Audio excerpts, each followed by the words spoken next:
Hello students, आज हम science का chapter 5 cell the fundamental unit of life आगे के टॉपिक क्या करेंगे, स्टार्ट करेंगे। ओके, तो चैप्टर का नाम है cell the fundamental unit of life. आपको याद होगा लास्ट क्लास में मैंने आपको इंट्रोडक्शन दिया था सेल के बारे में। मैंने उसमें बताया था कि जो सेल है, सेल को सबसे पहले रॉबर्ट हुक ने डिस्कवर किया था 1665 में। किसके द्वारा किया? कॉर्क की स्लाइड को ऑब्जर्व करा उन्होंने प्रिमिटिव माइक्रोस्कोप। उसके बाद सेल थ्योरी कब दी गई, न्यूक्लियस कब डिस्कवर्ड किया गया, ये सब हमने लास्ट क्लास में क्या करा था, पढ़ा था। आज की क्लास में हमें देखना है टाइप्स ऑफ सेल्स के क्या फंक्शन होते हैं। सबसे पहली बात आती है टाइप्स ऑफ सेल। वैसे आप अगर लास्ट क्लास देखोगे तो उसमें मैंने आपको जो आपकी बुक में सेल्स के टाइप दिए हुए हैं वो मैंने उसमें समझाए हैं। तो सबसे पहले टाइप्स ऑफ सेल में सबसे पहले आपको दिया हुआ है smooth muscle cell, second nerve cell, blood cell, fourth fat cell, fifth sperm cell, sixth ovum cell. Okay, तो ये कुछ टाइप है किसके? सेल्स के। कौन कौन से हैं? स्मूथ मसल सेल है, नर्व सेल है, ब्लड सेल है, फैट सेल है, स्पर्म सेल है और आपका ओव्यूम सेल है। तो हमें अलग अलग टाइप के जो सेल्स हैं उनके फंक्शंस भी अब की बार क्या करने हैं, पढ़ने हैं। तो अब एक एक करके इनके जो है फंक्शंस पढ़ते हैं, देखते हैं इनके क्या क्या फंक्शंस हैं। तो सबसे पहले हमारे पास है स्मूथ मसल सेल।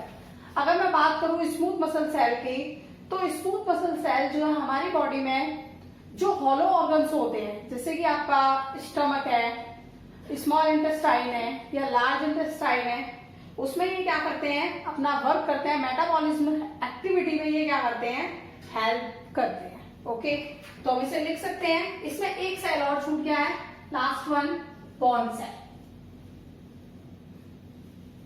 तो सबसे पहले हम बात करेंगे function of smooth cell.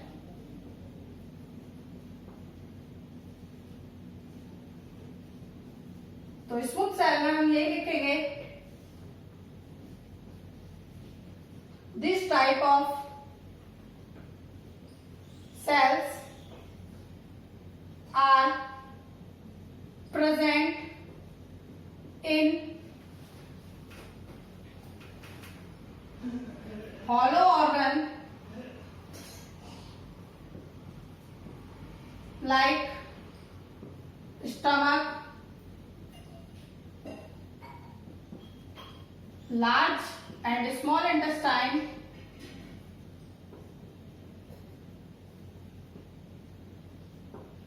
these organs are also known as involuntary organs। इन्हें हम क्या कहते हैं? इन्वोलेंट्री ऑर्गन्स भी कहते हैं। These cells help in metabolism activity of the body।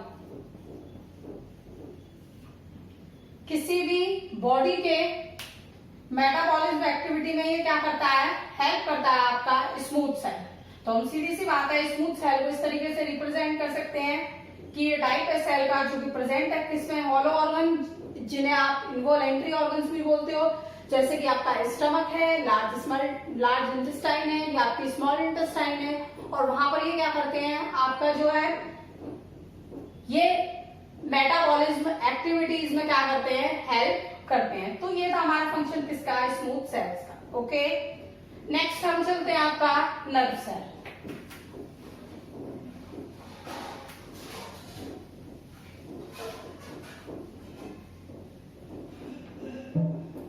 Second is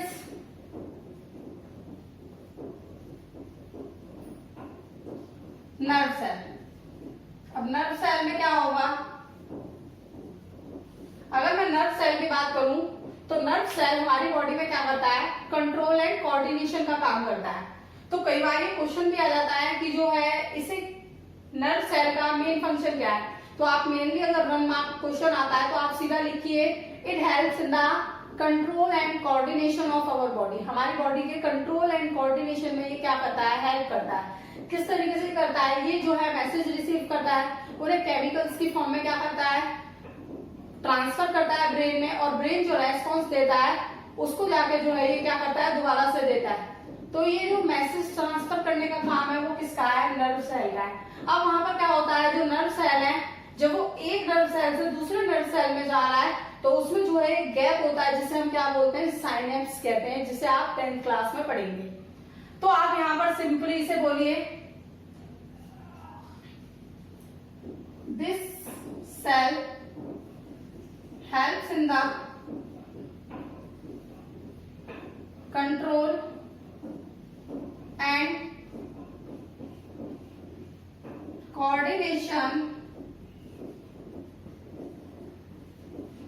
of our body। हमारे बॉडी के कंट्रोल एंड कोऑर्डिनेशन में क्या करता है, ये हेल्प करता है। अब नेक्स्ट अगर देखूं मैं, नेक्स्ट बात करूं तो नेक्स्ट है आपका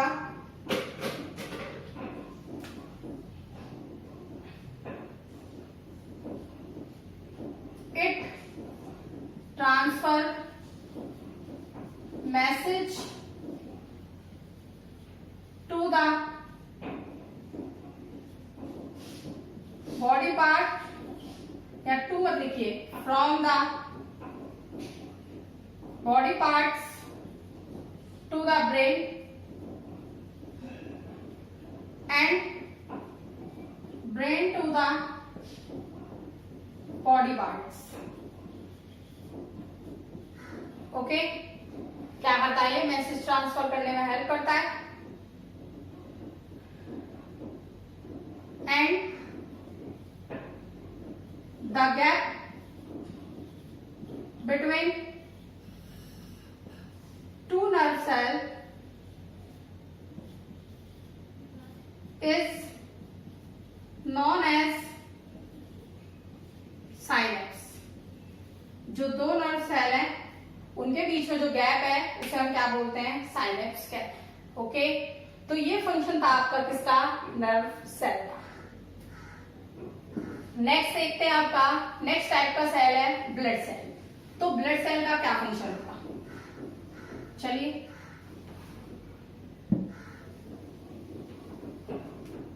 third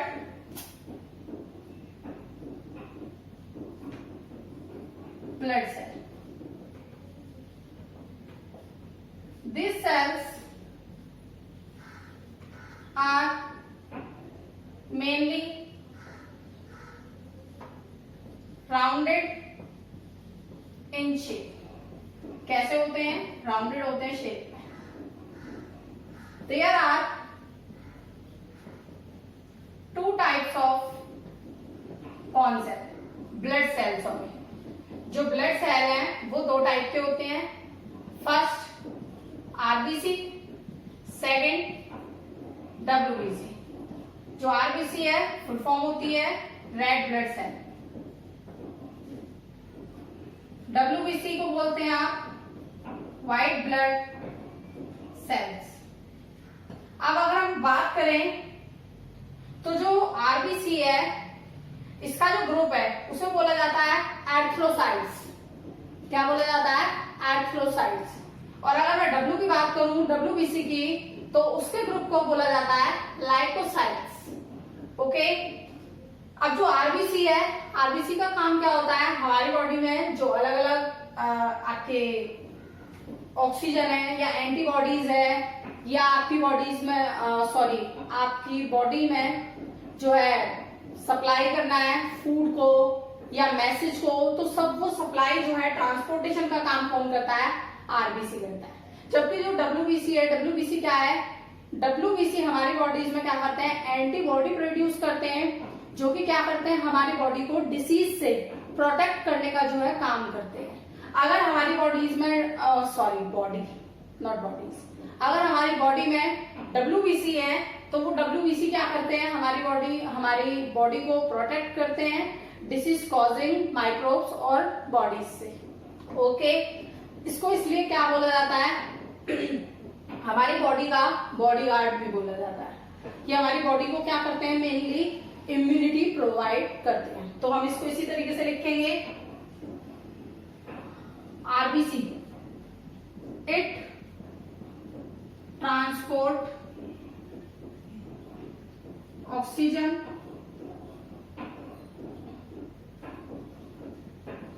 antibodies and other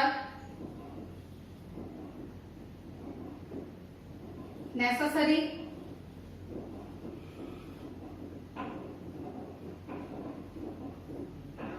things. It mainly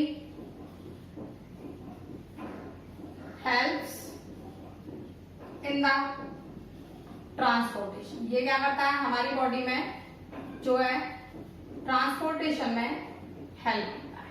okay, RBC. Next अगर मैं बात करूं डब्ल्यूबीसी, डब्ल्यूबीसी क्या है? It protect our body from the disease causing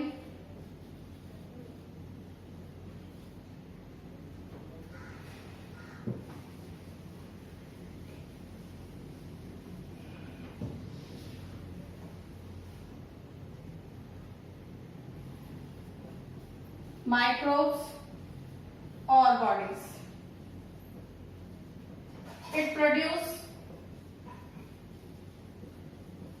antibodies against it and provides immunity to our body. हमारी बॉडी को क्या करता है? ये इम्यूनिटी प्रोवाइड करता है। इसमें लिखोगे the group of RBC is known as erythrocytes. जो आरबीसी का ग्रुप है वो क्या कहलाएगा? एर्थ्रोसाइट्स कहलाएगा। ओके, और जो डब्ल्यूबीसी का ग्रुप है वो क्या कहलाएगा? आपका लाइकोसाइट्स कहलाएगा। तो आप उसे भी लिख सकते हो, the group of WBC is known as leucocytes. उसे हम क्या बोलते हैं? लाइकोसाइट्स कहते हैं। तो ये फंक्शन था आपके किसके? ये फंक्शन था आपका ब्लड सेल का। Okay,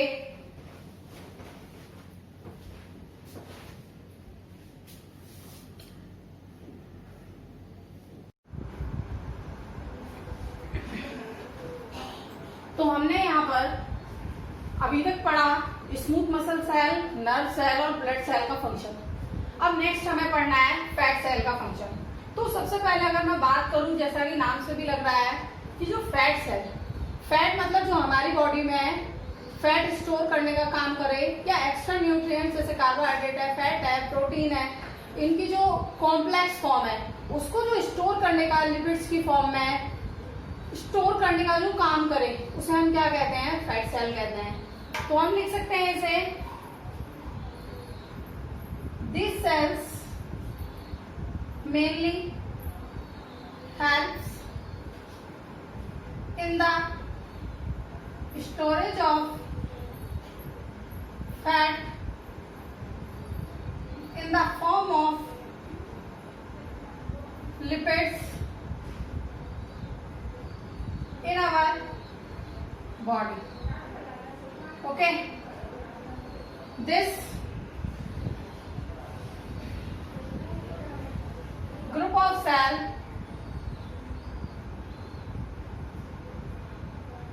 are known as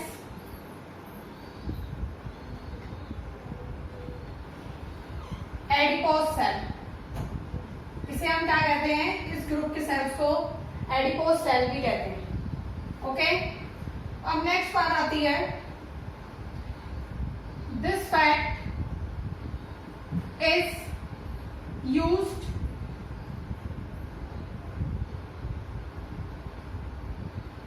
for some time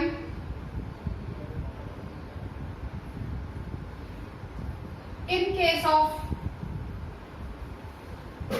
emergency, in case of emergency, in the form of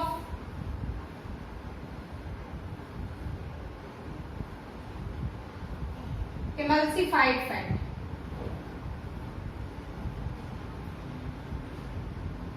ये जो सेल है फैट स्टोरेज में मदद करते हैं, लिपिड्स की फॉर्म में हमारी बॉडी में क्या होते हैं, स्टोर होते हैं. ये जो ग्रुप ऑफ सेल्स है इन्हें एडिपोज सेल भी बोला जाता है.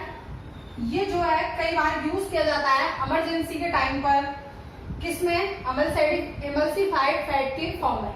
एक्चुअल में क्या होता है, जब हमारी बॉडी में जरूरत होती है तो ये जो फैट होता है ये ब्रेक डाउन हो जाता है किसमें, सिंपलर मॉलिक्यूलर सब्सटेंस में. और जो ये सिंपलर मॉलिक्यूलर सब्सटेंस है वो जो है ग्लूकोज वगैरह जो सब्सटेंस है उनका ब्रेक डाउन होता है और हमारी बॉडी को एक इंस्टेंट एनर्जी क्या करता है, प्रोवाइड करता है, लेकिन कुछ टाइम के लिए.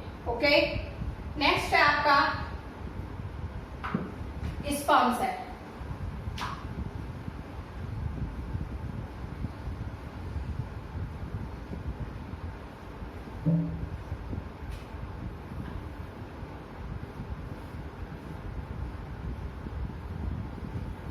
स्पर्म सेल जैसा कि आप जानते हो, स्पर्म जो है वो क्या है, रिप्रोडक्टिव ऑर्गन है किसका, मेल का.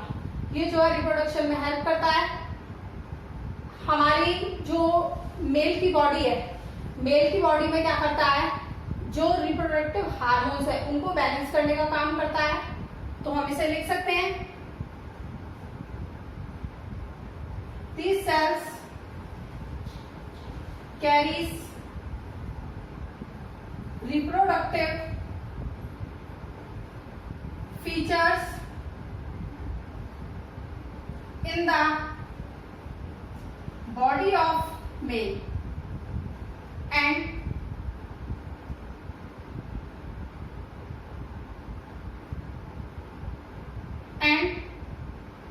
keep hormonal balance in the body of male. Male की बॉडी में क्या करते हैं, ये हार्मोनल बैलेंस करते हैं. ओके, नेक्स्ट है आप, it helps in the reproduction and contain 23 chromosome. Okay, तो ये है हमारा किसका फंक्शन, स्पर्म सेल का. नेक्स्ट है आपका स्पर्म सेल के बाद ovum cell.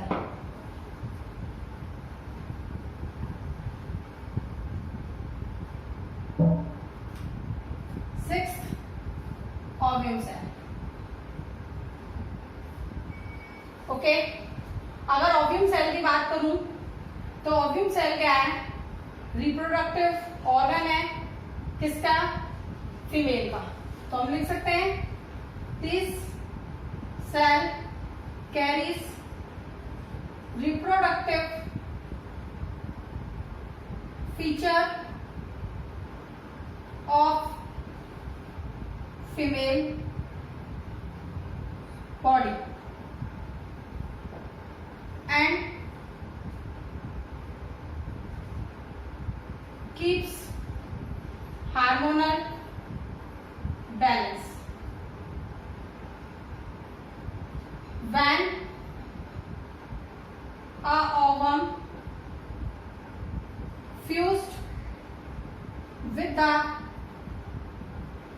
sperm cell, the fertilization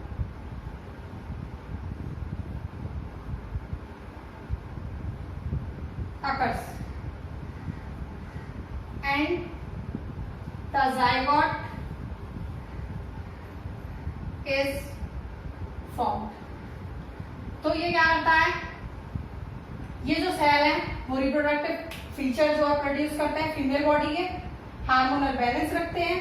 जब ओव्यूम फ्यूज होता है स्पर्म सेल के साथ तो फर्टिलाइजेशन होता है और जायगोट क्या होता है, फॉर्म्ड होता है. ओके, अब नेक्स्ट आपका लास्ट वन बॉल सेल.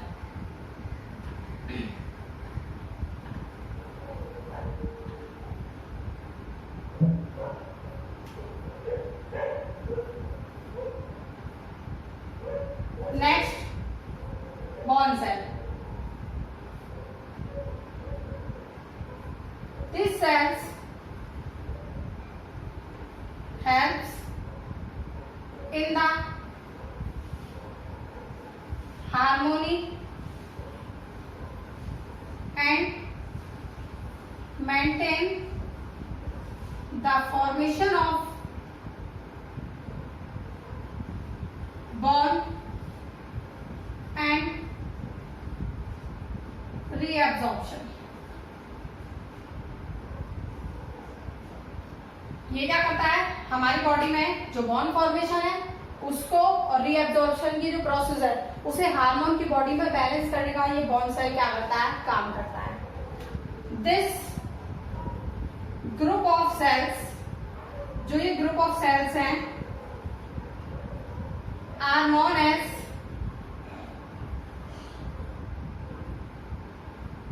ऑर्थ्रोब्लास्ट. इस ग्रुप ऑफ सेल्स को हम क्या बोलते हैं, ऑर्थ्रोब्लास्ट कहते हैं.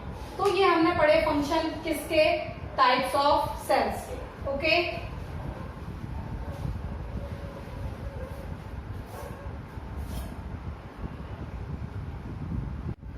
तो हमने यहाँ पर आपके जो है सभी टाइप के सेल्स के जो है फंक्शन पढ़े. अब नेक्स्ट हम पढ़ेंगे यूकैरियोटिक और प्रोकैरियोटिक सेल्स में क्या डिफरेंस है. आपका कई बार ये क्वेश्चन आ चुका है तो देख लीजिए इसमें भी. वैसे ये आप जो है छोटी क्लासेस में पढ़कर भी आए हैं. 8th क्लास में आपका सेल चैप्टर है, उसमें ये टॉपिक है, डिफरेंस बिटवीन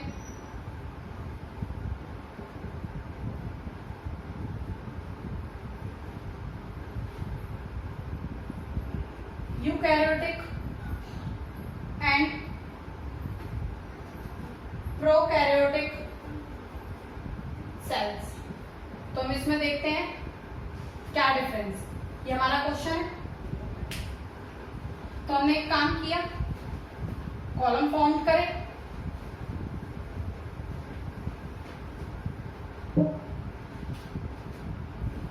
यूकैरियोटिक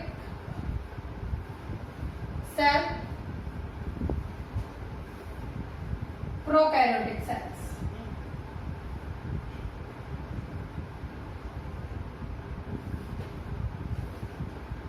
सबसे पहली बात आती है यूकैरियोटिक और प्रोकैरियोटिक. ये दो वर्ड से मिलकर बना है, यू और कैरियोटिक. अगर इसकी बात करूं तो प्रो और कैरियोटिक. जो यू है ईयू, इसमें जो ई है वो साइलेंट है. जो यू है इसका मतलब होता है कि जो न्यूक्लियस है वो क्या है, प्रेजेंट है. बाउंडेड न्यूक्लियस मेम्ब्रेन भी क्या है, प्रेजेंट है. प्रो में न्यूक्लियस अब्सेंट है, न्यूक्लियस मेम्ब्रेन भी क्या है, अब्सेंट है. तो हमारा पहला डिफरेंस यही आता है इसमें, न्यूक्लियस. अगर न्यूक्लियस की बात करूं तो यूकैरियोटिक में न्यूक्लियस प्रेजेंट है, जबकि प्रोकैरियोटिक में जो न्यूक्लियस है वो क्या है, अब्सेंट है. नेक्स्ट बात करूं न्यूक्लियर मेम्ब्रेन. न्यूक्लियर मेम्ब्रेन क्या है, यूकैरियोटिक में प्रेजेंट है, जबकि प्रोकैरियोटिक में क्या है, अब्सेंट है. नेक्स्ट बात करूं आपकी क्रोमोसोम की. तो इसमें क्या होता है, मोर देन वन क्रोमोसोम. इसमें क्या होते हैं, एक से ज्यादा क्रोमोसोम होते हैं. इसमें ओनली वन क्रोमोसोम. इसमें जो क्रोमोसोम होते हैं वो ट्रू क्रोमोसोम नहीं होते, वो प्लास्टिड्स की फॉर्म होती है। ओके, नेक्स्ट है आपका सेल डिवीजन। अगर सेल डिवीजन की बात करूं तो यहां पर जो सेल डिवीजन है माइटोसिस या मियोसिस होता है। अब ये भी दो प्रोसेस हैं। माइटोसिस वो सेल डिवीजन प्रोसेस है जिसमें नंबर ऑफ सेल डिवाइड होकर डबल हो जाते हैं, और मियोसिस वो सेल डिवीजन की प्रोसेस है जिसमें हाफ हो जाते हैं। जैसे माइटोसिस में अगर मैं कहूं तो वो 2 हैं, तो वो 2 से क्या होंगे 4 हो जाएंगे, 4 से क्या होंगे 8 हो जाएंगे, 8 से क्या हो जाएंगे 16 हो जाएंगे। और जो ह्यूमन बॉडी होती है उसमें 8 से 16 का जो ग्रुप सेल है वो फॉर्म करता है, उसे हम बोलते हैं मोरुला, MORULLA। ये आपको हायर क्लासेस में पढ़ना है। यहाँ पे आपको बस माइटोसिस और मियोसिस समझना है। तो जहां पर नंबर ऑफ सेल डबल हो जाए माइटोसिस, और जहां पर नंबर ऑफ सेल हाफ हो जाए उसे हम क्या बोलते हैं मियोसिस कहते हैं। यहाँ पर जो है आपका जो सेल डिवीजन है वो आपका एसेक्सुअल रिप्रोडक्शन के थ्रू होता है। तो यहाँ पर जो आपकी प्रोसेस है जैसे कि मैं कहूँ फ्रेगमेंटेशन,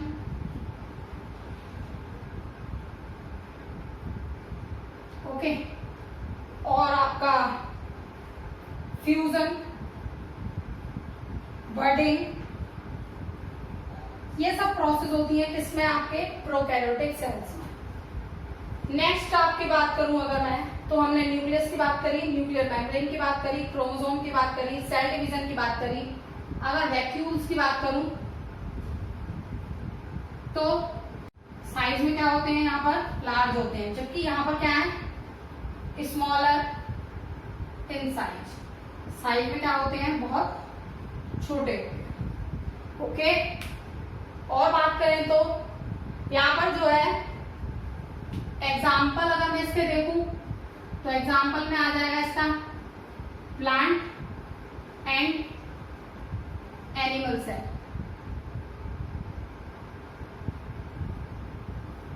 और अगर इसमें देखूं तो एग्जाम्पल में आ जाएगा एल्गी है,